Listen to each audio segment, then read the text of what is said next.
Does hot weather make your feet burn, tingle, or swell up like crazy? You're not alone. And no, you're not just imagining it. One of the most common questions I get is, why does my neuropathy get so much worse in the summer? Here's what most people don't realize. Heat doesn't just make you uncomfortable. It can actually amplify nerve pain, increase inflammation, and worsen circulation. And if you don't know how to manage it, your symptoms can spike fast. In this video, I'm breaking down the top 5 hot weather triggers that make neuropathy symptoms worse, and more importantly, I'll show you 5 practical ways to fix each one so you can stay comfortable, sleep better, and enjoy summer without being sidelined by nerve pain. And if you stick with me until the end, I'll share one overlooked habit that can dramatically reduce heat-triggered flare-ups without meds or expensive treatments. So let's get into it. Hi, I'm Dr. Ole Olson, America's neuropathy coach and founder of Asuta Health Neuropathy Centers. At Asuta Health, we help you heal peripheral neuropathy naturally so you can move, feel, and live better because you matter. Before we dive into the top 5 struggles and how to fix them, let's talk about why hot weather makes things worse. When you have peripheral neuropathy, heat can magnify your symptoms. And in the summer, even simple things like walking outside or sleeping in a warm room can become unexpectedly painful. That's why having the right coping strategies can make all the difference, so you can still enjoy warm days and summer activities without dreading the pain that usually comes along with them. Number 1.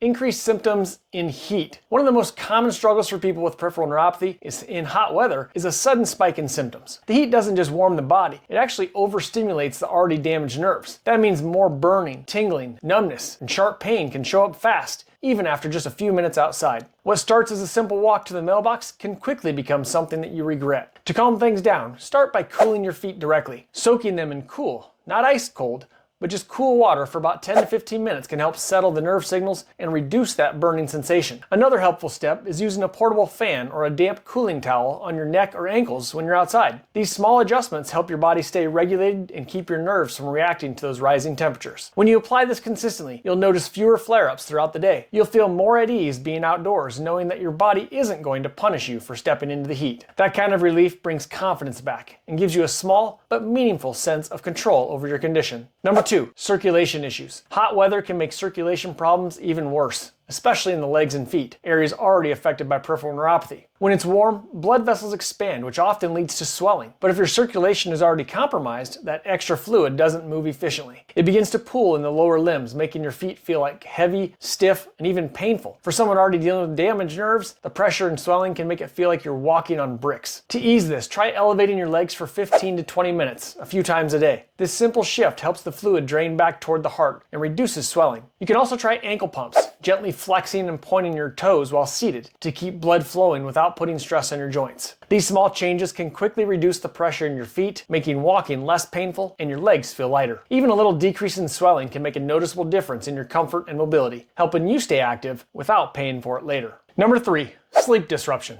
Warm nights are a major problem for people with peripheral neuropathy. The heat makes it harder to cool down, and when your body temperature stays elevated, nerve pain often becomes more intense. What should be a time of rest turns into hours of tossing, turning, and trying to get comfortable. The discomfort in your feet or legs can keep your mind alert and your body restless, leaving you feeling exhausted the next day. To improve your sleep, start by lowering the room temperature as much as possible, ideally between 65 and 68 degrees Fahrenheit. If air conditioning isn't an option, use a fan to circulate air and place a cool, damp washcloth on your feet before bed. Another helpful option is using a cooling gel pad or breathable bedding materials that don't trap the heat. When you take steps to cool your body before and during sleep, you reduce nerve irritation and give yourself a better chance at uninterrupted rest. Even one good night of sleep can reset your energy, improve your mood, and make your symptoms feel more manageable the next day. That kind of rest is not just refreshing, it's essential. I have a whole video dedicated to improving your quality of sleep. You can check it out in the description below. Number 4, dehydration and electrolyte imbalance. When the weather heats up, your body loses more fluids through sweat, even if you're not doing much physically. For people with peripheral neuropathy, this can be a hidden trigger. Dehydration affects how well your nerves function, and a drop in electrolytes like magnesium or potassium can make your symptoms like tingling, cramping, and nerve pain even worse. Many people don't realize they're slightly dehydrated until their symptoms start to flare for no clear reason. To stay ahead of this, make it a habit to sip water throughout the day instead of waiting until you're thirsty. Adding a little pinch of sea salt or drinking electrolyte-rich beverages like coconut water could also help replenish key minerals without overloading yourself on sugar. If you're unsure, look for electrolyte powders with clean ingredients and no artificial fillers. When your hydration and electrolyte levels are balanced, your nerves are less likely to misfire. You'll feel more stable, more alert, and more in control of your symptoms, even on those hottest days. It's a simple shift that can have a big impact on how you feel hour by hour. In a moment, I'll share the fifth and final struggle, sensitivity to footwear, and why it can completely derail your day in hot weather. But make sure you watch right to the end because I'm going to reveal one overlooked habit that can dramatically reduce heat-triggered flare-ups without meds or expensive treatments. You won't want to miss this. Number 5, sensitivity to footwear. Hot weather causes your feet to swell, especially if you're standing or walking for any length of time.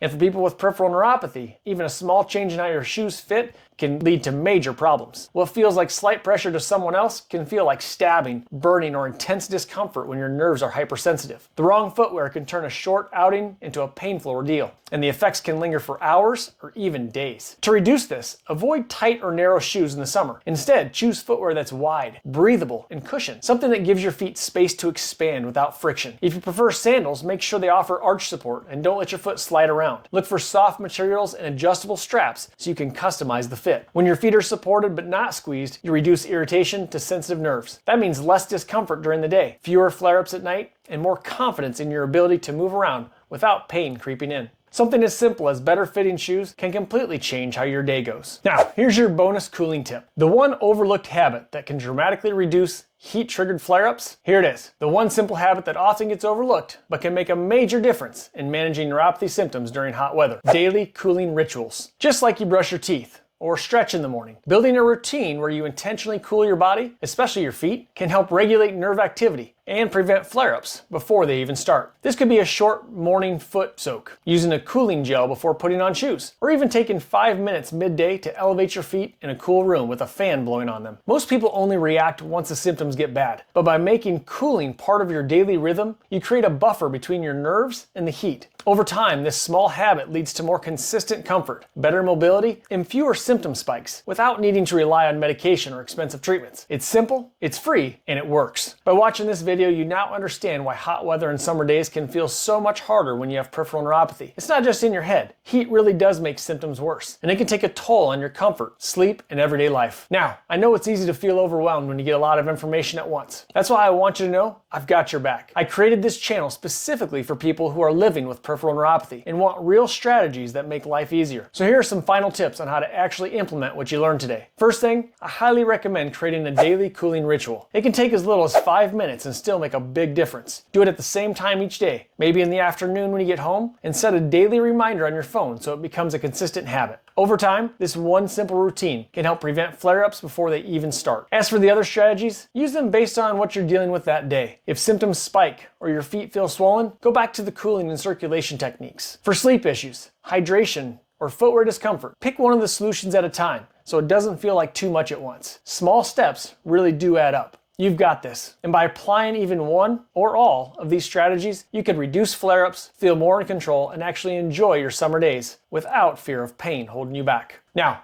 I'd love to hear from you. Which of these strategies will you try first? Drop a comment below and keep me posted on how it's working out for you. If you found value in this video and learned something new, like and share it so others living with peripheral neuropathy can find relief too. And don't forget to subscribe if you want more practical, real-life tips to manage your symptoms and take back your quality of life. I also made a video on what to do when cold weather makes your peripheral neuropathy worse. You can get all those cold weather coping tips by watching that video next.